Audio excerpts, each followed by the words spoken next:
Hey friends, welcome back. So as you can see by the title, today is going to be a wild one. It's been addressed on Clubhouse, Instagram, but it hasn't been addressed here on YouTube. And I take that back. Deshaun Hatcher did a live on this. I haven't gotten to watch that yet, but I just wanted to touch on some things and break it down maybe for beginners so that you can fully understand this argument and what's going on. Make sure you like, comment, and subscribe. This topic definitely requires a comment down below because I'm sure you have some thoughts on it. Tony. Oh man.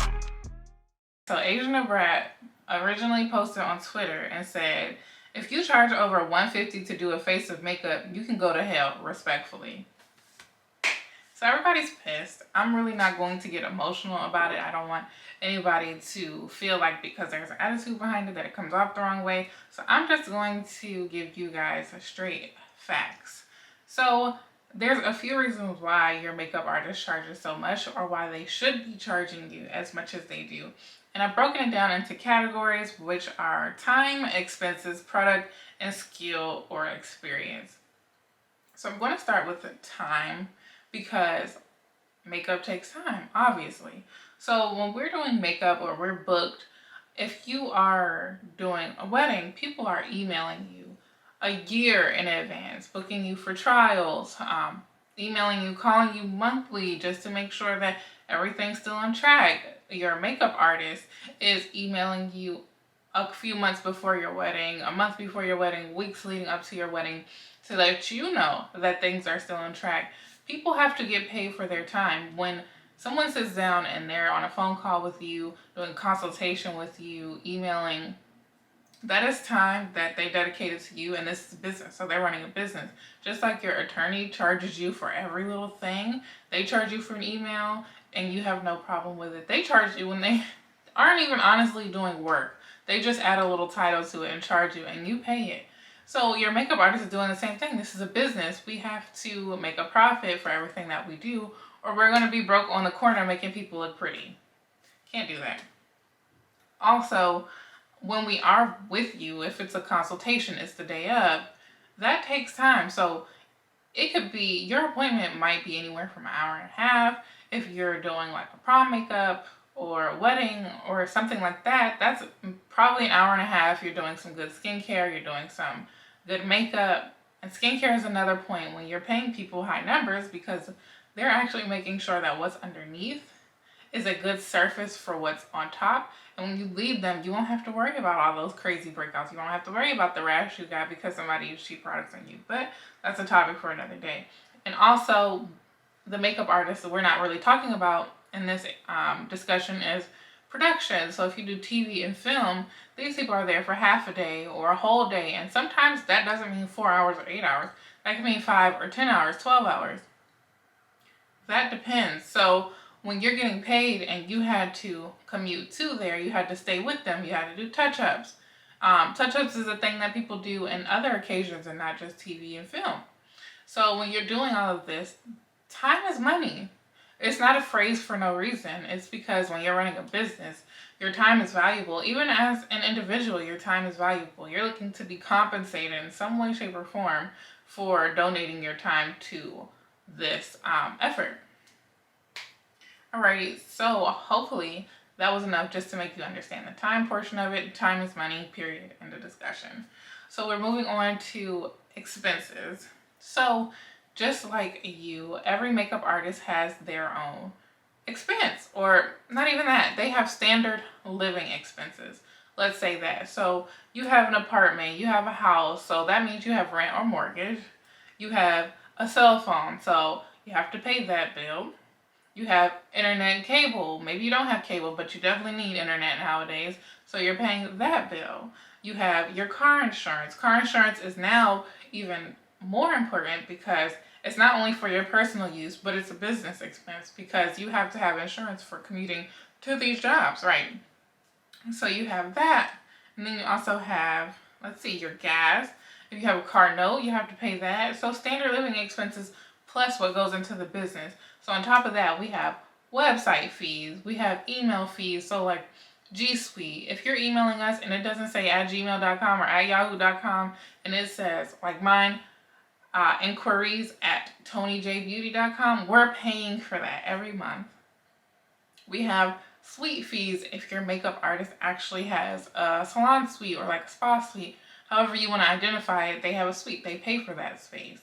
That costs money. If they're doing makeup out of their home, that's costing more money because they're running up those light bills and energy bills and things like that that they were already paying. Now is doubly as high. Even if they're coming to you, again, that's gas, that's car insurance to make sure that they're safe and everything is covered if something does happen on the way. Also, you have taxes. Taxes are huge. So if I'm not charging you enough to pay my bills and my taxes, what am I going to do? I'm not even a business at that point. At that point, it's a hobby. Think about it. If you come into their suite and they have water, coffee, a small snack for you, something to keep you occupied, little magazines for you to grab inspiration from. All of this stuff is costing your makeup artist money. And I know you see it as a business expense, but I want to be honest with you, in every business, expenses are recouped. Target's aesthetic, Target's shelving, Target's lighting, Target's registers, Target's employees, you pay for that, and we don't argue to pay for that. So when we go in Target, we pay for the product, we pay for the employee, we pay for Target's improvements. That's how they make money, and it goes into the business account, and it comes back into the business in order to improve it for your experience. Right. Alrighty, so hopefully that made some sense to you. And I can break down these costs if you want to. I'll probably put them on the side just as a little pop-up so you can understand what I'm talking about and add up these numbers on your own. Then we have products. So you see everybody online hollering about, oh, I use Chanel powder or I use this expensive product. And that's part of it. Yes, we have luxury products because this is a luxury service. If you're spending $60 on a face powder, that's going to make her look flawless, filtered in person and in real life. You're going to charge more for that. It's going to be a little bit more or a lot of bit more than your girl who used Maybelline on you for your daughter's birthday party. Like, it doesn't compare. You're also going to have pro products. So professional products, again, are going to guarantee that your makeup lasts, that it's applied properly and looks good at that. And also with pro products, you're paying a price because it's going to guarantee that you're not going to have harsh irritants. When you buy drugstore stuff or even something like MAC foundation, you always hear like people say, oh, it broke out my face. But if you're buying something like Graftobian or RCMA or something else along that nature, you rarely ever hear that. I've never had a client complain about using Dunesamyrix or Graftobian and breaking them out. Never. Also, just tossing products when they expire. So makeup, lasts 24 months. I know you hear rumors about, oh, it doesn't really matter how long you've had it, it's still going to be good. But if you're using a good makeup artist who's charging you a good price, she's throwing them out for insurance purposes. And I don't mean like an insurance claim or to make sure she gets her money back. What I'm saying is she's making sure that you are safe and protected by getting rid of these products and not trying to cheat the system. Also, repurchasing finished products. So if your makeup artist is working every day, she's probably going through her powder a lot faster than your friend who does makeup on the side. So she's going to have to restock on those products. How is she supposed to replenish her kit if you aren't willing to pay the price or your client is not willing to pay your price? Right. And then adding variety to your kit. So as we level up, as new products come out, makeup artists are adding new products to their kit to give you the look you're looking for with the longevity. And that's it. It's about the look and longevity of the makeup. A lot of people feel like, oh, it looks good in the pictures, but baby, how long did it last? Because if you have a basic kit, and you think it works for all skin types, the newsflash is that it doesn't. Maybe your foundation is good, it works for all skin types, but how do you prep that skin? That's what makes the difference in your product. So you might have started out with a basic MAC moisturizer, but now you're finding that there's a good mattifying moisturizer by another brand that's amazing, or something like B3, which is a little bit more healthier on the skin. You want to add oil so the skin looks luxurious and is hydrated and seals in that moisture from the moisturizer or your serum. That's all the things that you have to consider. Alright guys, so let me apologize. My camera died in between there. So hopefully the angle's not too off. Hopefully nothing is distracting and it looks pretty much the same as earlier. But anyway, I'm going to get into our last point, which is the most important point in why makeup artists charge what they do. Alright, so that important topic is going to be skills and experience. When you hire a makeup artist, you are paying for them. You are paying for everything that they know, everything that they can bring to you, everything they can guarantee. Right. So your makeup artist has not gotten to this level that they're at just off of luck, will, prayer, none of that. Part of it, maybe, depending on your religion and spiritual beliefs, but not all of it. So I just want to be clear on this.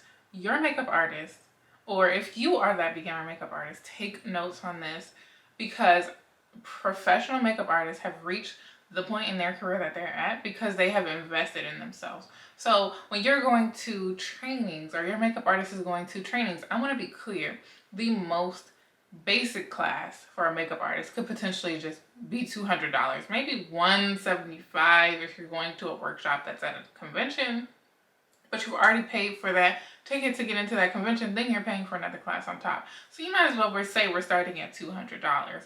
And then if you're paying for coaching, let's be clear, coaches in the beauty industry run you anywhere from $1,000 to $15,000. I want to make sure you heard that correctly. So you're having $200 classes, $15,000 coaches. How are we supposed to pay for this if we are working with people who don't want to pay our price? I just need you to answer that. Also, on top of that, your makeup artist is either an esthetician, cosmetologist, or has a bachelor's degree more than likely, because for a lot of us, this is our second career if we didn't directly jump into beauty. There are some who don't have either three of those credentials. Doesn't make them less of an artist, but I want you to understand that with that type of schooling, it costs money. I think the least expensive school I've seen might have been like an esthetician school for $12,000. Cosmetology schools running you $20,000 to $25,000. College degrees are running you up to $100K, if not more. Right, and we have bills just like you. And we have to get these loans paid down. We have to get these classes paid for. And with you, if you're working in corporate America, or your client is working in corporate America, they have that interview and they're telling their potential employer, I need X amount of dollars. They're not saying that for no reason. You're saying that because you have to live, and you also want somewhat of a disposable income, because you don't want to live paycheck to paycheck, right? Even if you do live paycheck to paycheck, you need a bare minimum of what you can accept, and you expect that employer to pay that. So in our case, our client is our employer, which means they have to pay our rate, or you can respectfully decline because it's not in your budget. Understandable. However, clients are not in the position ever to dictate what a professional is charging. A professional can assess their amount of bookings they have in a year and realize, okay, maybe my rates are a little too high, they don't match the type of work I'm providing, or it's time to level up and charge more. And that's what should be happening year after year. You should be leveling up and charging more until you hit a rate that seems feasible, that you're happy with, your clients are happy to pay, and your life is settled on that amount. Also, if you are an expert, or your makeup artist is an expert in a specialty, so say you've been following this makeup artist, or say like special effects makeup artist, let's throw something else in there. You think somebody that's doing, I don't even want to say ghouls and goblins, because I feel like a special effects makeup artist might say that's basic. But if you ever watch Face Off, or you've seen these movies where they have these devilish characters and things, they are coming up with that idea from scratch. They know all the materials that go into it. They take hours, sometimes days to complete it. They know if there's any mistake, how to fix it. And this is their expertise. So when they're hired, there is a guarantee. If you are a wedding makeup artist, if you are a prom makeup artist, if you do production, anything like that, you're a commercial makeup artist. If you're a commercial makeup artist, say you're just doing a Clinique ad, that all of that is a guarantee. You're doing Clinique. It's saying, I guarantee that this girl is going to look like she's wearing no makeup but be the most beautiful girl on camera you have ever seen, and it's going to match your brand. If you're a special effects makeup artist, you're saying that if somebody wanted Frankenstein, it's going to be the best Frankenstein. You're not going to have to ask me any questions. You're not going to have to worry. All I'm going to do is work. And at 12 o'clock, when you say this actor has to be ready, they're ready. If you're a bride paying a makeup artist, they're guaranteeing you that your skin is going to be radiant. It's going to last you all night. Maybe that your eyeliner and your mascara will never run. There won't be any rubbing from glasses if you decide to wear glasses, and that your foundation will match. Your makeup will look beautiful all night long, and you won't have to worry. When you sit in that chair and that makeup artist walks in, there shouldn't be any more discussion. We've done this in the emails, we've done this in the consultations, we've done this in the trials.